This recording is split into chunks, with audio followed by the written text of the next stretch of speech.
Episode of Parts Talk. Thank you for joining me. I appreciate each and every one of you. Now, it's been a long-standing cat and mouse game with authorities constantly striving to stay ahead of crafty criminals.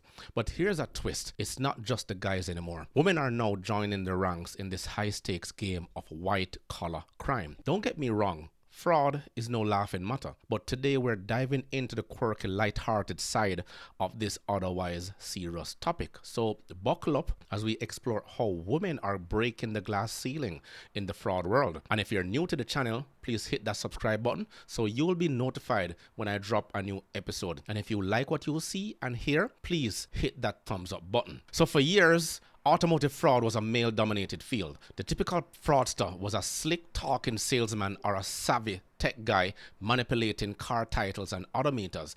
But as they say, anything you can do, I can do better. Enter the women who are stepping up to the plate. Let's take a look at our feature. A clerk at an auto tag agency is behind bars after police say she committed fraud. NBC6 reporter Ari Otzer is live from Miami with more on this alleged scheme. And Ari, we're talking about millions of dollars.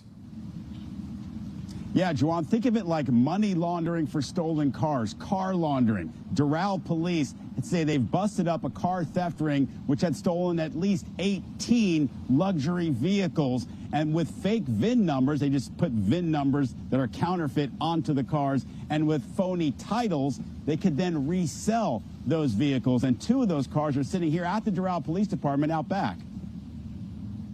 We were able to target, we were able to infiltrate, and we were able to dismantle this criminal enterprise. And you're looking at two of the 18 stolen cars. Altogether, including the Lambo and the others, they're worth more than $3 million.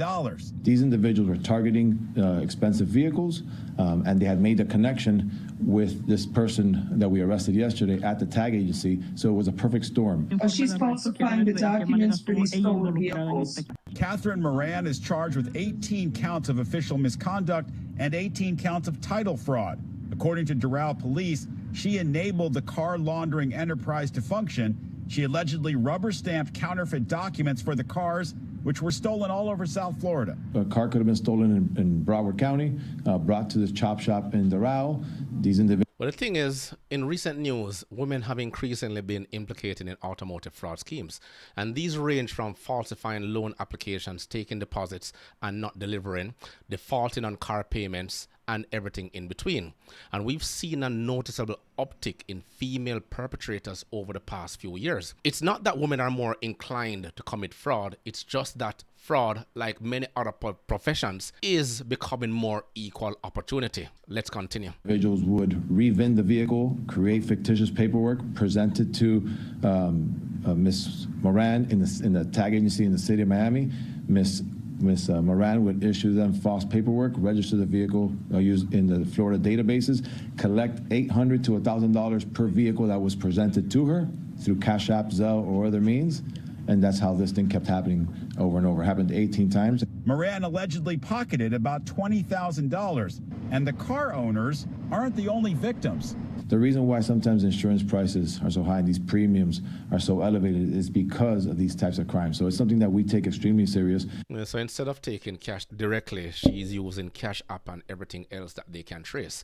And according to the NICB statistics, they show that women are now involved in about 20% of automotive fraud cases, up from just about 10% a decade ago. Why the increase though? And some experts suggest that it's due to the broader societal changes with more women entering the automotive industry and unfortunately the realm of fraud. And it's not really surprising as women become more prominent in all sectors. They're also showing up in less glamorous areas like fraud. Let's continue. Those kind of crimes affect all of us. Police say this started with one stolen car report. The owner had installed a GPS locator device in his car. It was pinging back to a warehouse in Doral. Police got a search warrant. It turned out there was a chop shop inside that warehouse. They found 3 stolen cars there, and since then, they've made 6 arrests, and they say more are expected as this investigation continues.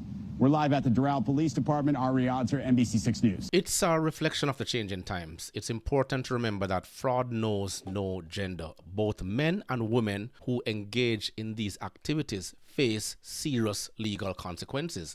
But somehow, if this were a man, in this case, I think a $50,000 bond would not be in his favor. So whether the perpetrators are men or women, the goal is to protect consumers and uphold the integrity of the automotive market and sector overall. As usual, let me know your thoughts in the comments below. Remember to grab a copy of my ebook, The Parts Manager Guide. Please smash that like button on your way out. It will only take you 1.5 seconds to do so. Until next time.